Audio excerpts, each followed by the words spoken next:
Madam Pang dibuat melongo. Tak hanya ganti Kluivert dengan Jurgen Klopp, ketum PSSI baru Ratu Tisha akhirnya panggil Elkan Bagot kembali ke timnas Indonesia untuk round 4 kualifikasi lawan Arab Saudi dan Irak. Terima kasih Ratu Tisha, menghargai pemain yang pernah berjasa untuk timnas Indonesia. Validkah demikian?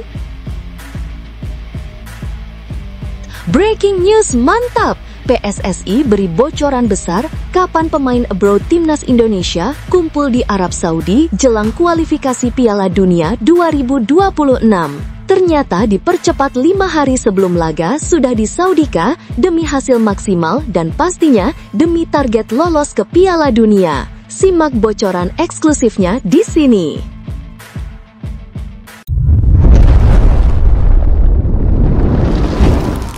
Sebelumnya mohon subscribe channel ini dulu supaya nggak ketinggalan berita terupdate Timnas Indonesia.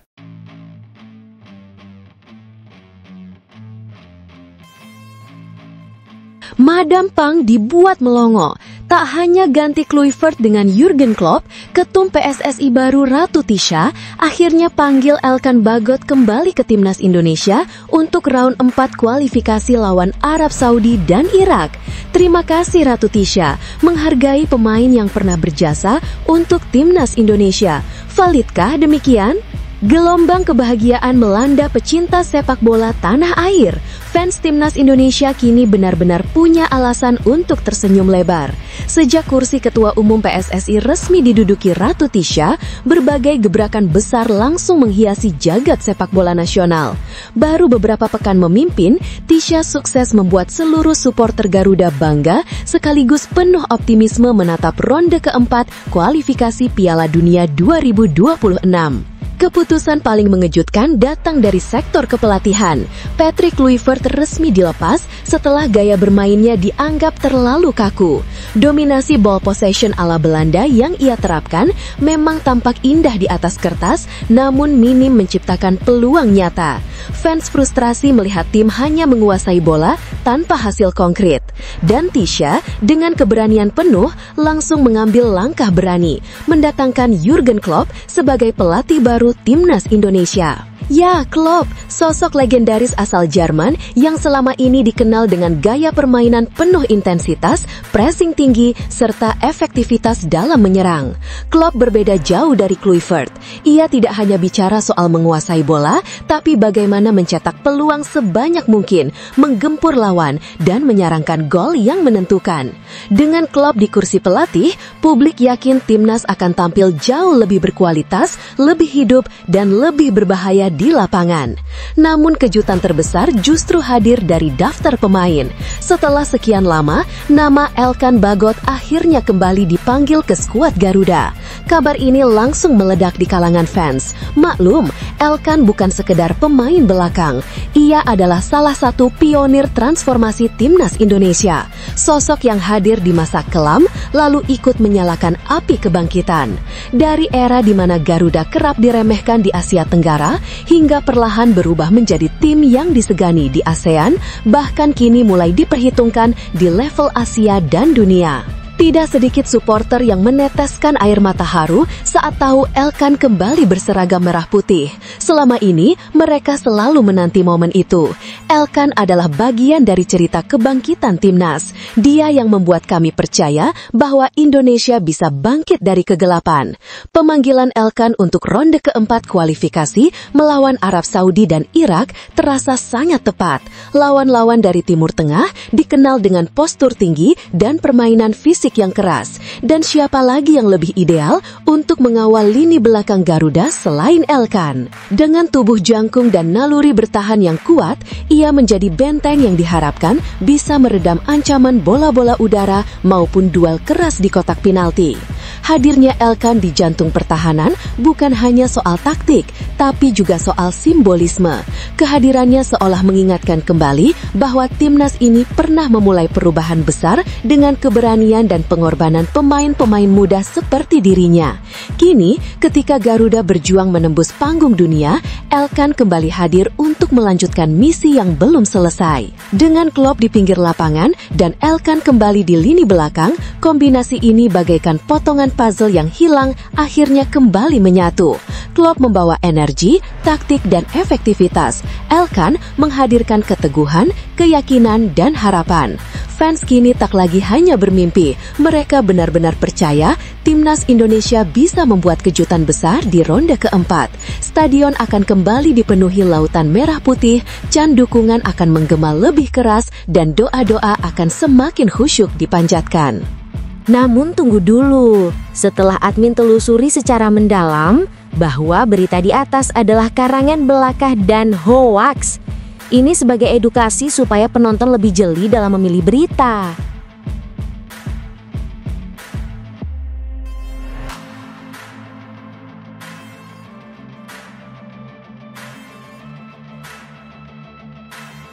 Breaking news mantap! PSSI beri bocoran besar kapan pemain abroad timnas Indonesia kumpul di Arab Saudi jelang kualifikasi Piala Dunia 2026.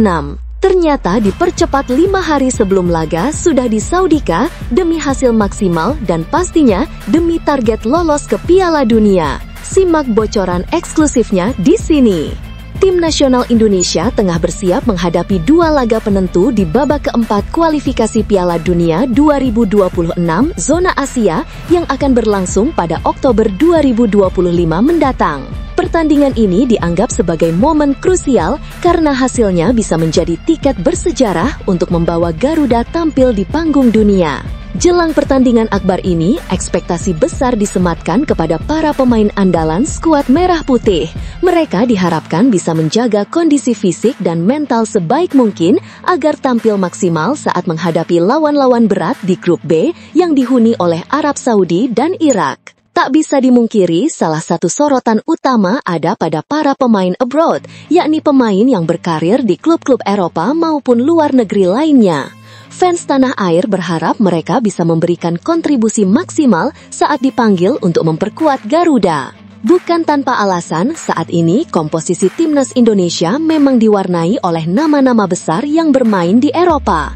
Mulai dari Emil Audero, Jay Itzes, Calvin Verdonk, Kevin Dix, Joey Pelupesi, Justin Hubner, Miliano Jonathans, Mauro Zylstra, Dian James, Marcelino Ferdinand, hingga striker tajam Oleh Romeni. Kehadiran mereka menjadi bagian penting dalam skema permainan yang dirancang oleh pelatih. Namun muncul pertanyaan besar di kalangan pecinta sepak bola Indonesia, kapan para pemain abroad ini bisa berkumpul di Arab Saudi? Ketua Umum PSSI, Erick Thohir, akhirnya memberikan penjelasan. Menurutnya, sebagian besar pemain yang berkarir di Eropa baru bisa mendarat di Arab Saudi pada 6 Oktober 2025. Itu artinya mereka hanya memiliki waktu persiapan yang sangat singkat. Banyak pemain kita yang baru bisa mendarat yang main di Eropa itu tanggal 6 Oktober, 7 Oktober latihan, ujar Erick dalam konferensi pers pertengahan September 2025 lalu. Hal ini mengingatkan kembali pada pengalaman serupa saat timnas Indonesia bertandang ke Australia, di mana mereka hanya punya waktu 1 kali latihan sebelum pertandingan. Seperti di Australia, tanggal 7 latihan, lalu tanggal 8 Oktober main. Nah, hal-hal ini terus diantisipasi, tambahnya. Sesuai dengan agenda resmi, timnas Indonesia akan melakoni laga perdana kontra Arab Saudi pada 9 Oktober 2025 di Stadion King Abdullah Sport City, Jeddah, pukul 00.15 waktu Indonesia. Setelah itu, 3 hari berselang, skuad Garuda kembali akan menghadapi Irak pada 12 Oktober 2025 dini hari pukul 02.30 waktu Indonesia di stadion yang sama. Kedua laga ini jelas bukan perkara mudah. Arab Saudi dikenal dengan kekuatan tradisionalnya di Asia, sementara Irak tengah berkembang pesat di bawah arahan pelatih anyar mereka. Artinya, Indonesia harus memanfaatkan segala peluang, termasuk koordinasi cepat antar pemain abroad dan pemain lokal agar tampil solid. Sebagai bagian dari persiapan, Garuda sudah melakoni 2 uji coba pada FIFA Matchday September 2025. Hasilnya cukup memuaskan, menang telak 6-0 atas Taiwan, kemudian bermain imbang 0-0 melawan Lebanon. Meski hasil imbang melawan Lebanon menyisakan catatan, performa timnas tetap menunjukkan bahwa mereka semakin matang dan siap menghadapi tekanan di babak kualifikasi yang sesungguhnya. Dengan persiapan yang mepet, kedatangan pemain abroad tentu akan jadi faktor penentu. Publik tanah air kini menaruh harapan besar agar mereka bisa langsung menyatu dengan tim dan memberikan performa terbaiknya. Menurut kalian, apakah persiapan singkat ini cukup bagi skuad Garuda untuk menghadapi Arab Saudi dan Irak, atau justru bisa menjadi penghambat langkah Indonesia menuju Piala Dunia 2026?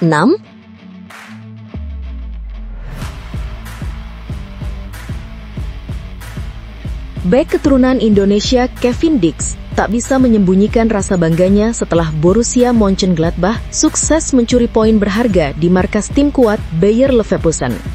Pertandingan yang berakhir imbang 1-1 ini menurutnya menjadi bukti nyata bahwa timnya mampu menunjukkan karakter sesungguhnya ketika berada di bawah tekanan. Laga seru antara Bayer Leverkusen versus Borussia Mönchengladbach berlangsung pada Spieltag keempat Bundesliga 2025-2026 di Stadion Bayer Arena Leverkusen, Jerman, Minggu 21 September 2025 malam WIB. Dalam pertandingan itu, Leverkusen sempat unggul lebih dulu melalui gol Malik Tillman di menit ke-72. Namun, Mönchengladbach dengan semangat juang luar biasa berhasil menyamakan kedudukan lewat gol dramatis Haris Tabakovic di menit-menit akhir, tepatnya pada injury time 90+2. Usai laga, Kevin Dix menyampaikan rasa bangganya. Ia menilai hasil imbang ini tidak sekadar soal angka di papan klasemen, melainkan tentang bagaimana Mönchengladbach memperlihatkan identitas dan mental kuat mereka. Tak hanya itu, ia juga memberikan apresiasi besar kepada para supporter yang rela datang jauh-jauh untuk mendukung tim di markas lawan. Karakter ditunjukkan, 1 poin diraih, bangga dengan para pemain dan dukungan luar biasa dari supporter tandang, tulis Kevin Dix di akun Instagram pribadinya. Ucapan ini menegaskan bahwa dukungan publik selalu punya peran besar dalam perjuangan tim, terutama saat harus melawan lawan berat seperti Leverkusen. Pertandingan ini juga menjadi penampilan keempat Kevin Dix bersama Mönchengladbach di musim baru Bundesliga 2025-2026 di Stadion Borussia Park, Mönchengladbach, Jerman. Menariknya, dalam 3 laga terakhir di Vollen, pemain berusia 28 tahun tersebut selalu tampil penuh selama 90 menit. Hal ini menunjukkan betapa pentingnya peran Dix dalam lini pertahanan tim. Bukan hanya soal pemain, pertandingan ini juga menandai debut pelatih Eugen Polanski yang baru saja ditunjuk menggantikan Gerardo Seane. Seane sendiri terpaksa dipecat setelah rentetan hasil buruk yang dialami Mönchengladbach pada 3 pekan awal Bundesliga. Dengan hasil imbang melawan Leverkusen ini, Polanski langsung mendapatkan start positif bersama tim barunya. Setelah berhasil menahan imbang Leverkusen, Mönchengladbach kini sudah mengalihkan fokus menuju laga berikutnya di pekan kelima Bundesliga 2025-2026. Mereka akan menjamu Eintracht Frankfurt di Stadion Borussia Park, Mönchengladbach, Jerman pada Sabtu 27 September 2025 malam WIB. Laga kandang ini tentu akan jadi kesempatan emas bagi Polanski dan Kevin Dix untuk meraih kemenangan pertama bersama di Vollen musim ini. Dukungan dari Kevin Dix terhadap tim dan supporter benar-benar menunjukkan bahwa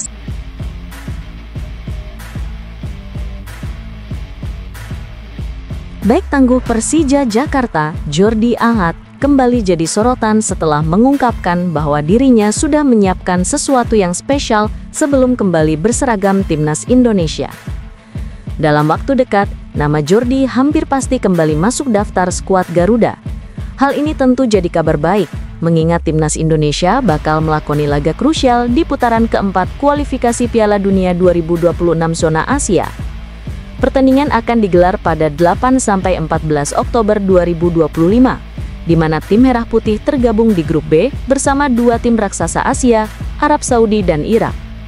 Sebagai langkah awal, Indonesia akan menantang Green Falcons, julukan Arab Saudi, yang juga bertindak sebagai tuan rumah. Laga besar ini dijadwalkan berlangsung di Stadion King Abdullah Sports City, Jeddah, pada 8 Oktober mendatang.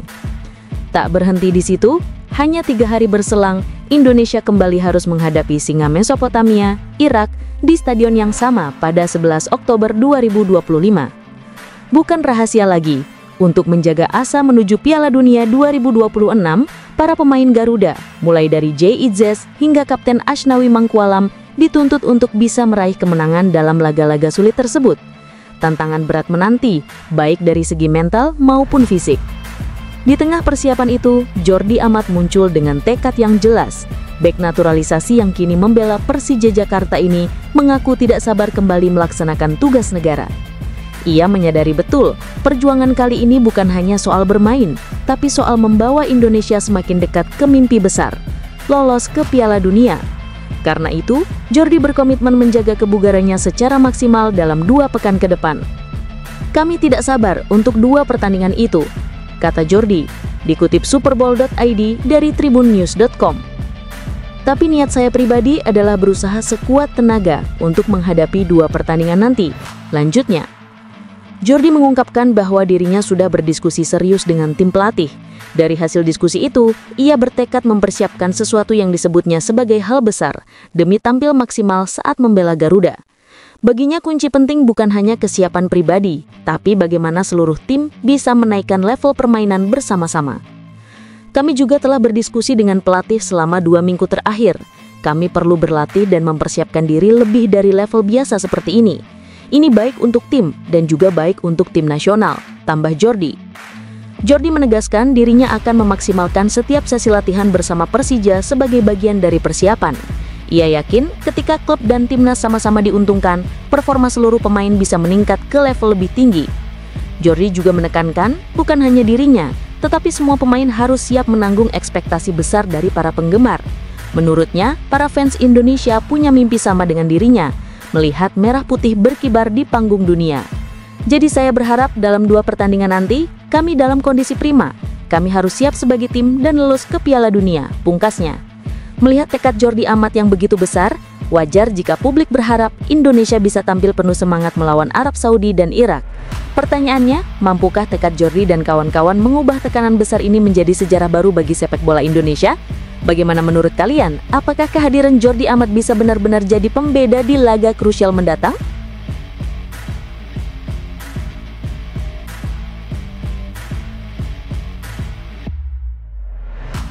Kabar menarik datang jelang duel panas Timnas Indonesia versus Irak di ronde keempat kualifikasi Piala Dunia 2026.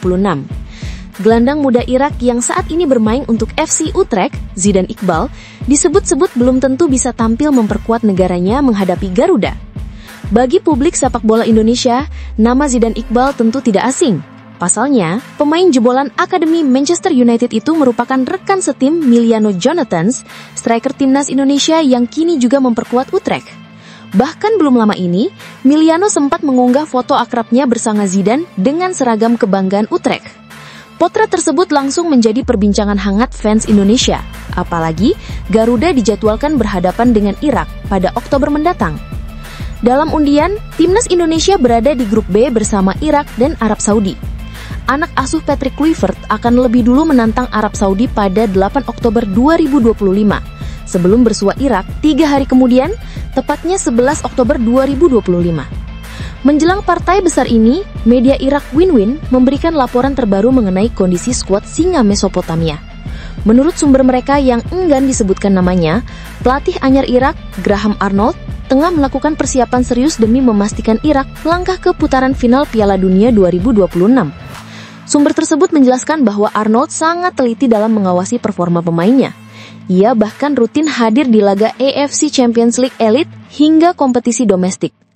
Tak hanya itu, pelatih asal Australia ini juga menugaskan asistennya, Rene Melenstein, untuk khusus memantau pemain diaspora Irak yang berkarir di luar negeri. Sang pelatih menyerahkan tugas pemantauan pemain diaspora kepada asistennya, Rene Melenstein, yang secara langsung memberikan laporan kepadanya, ujar sumber kepada Win-Win.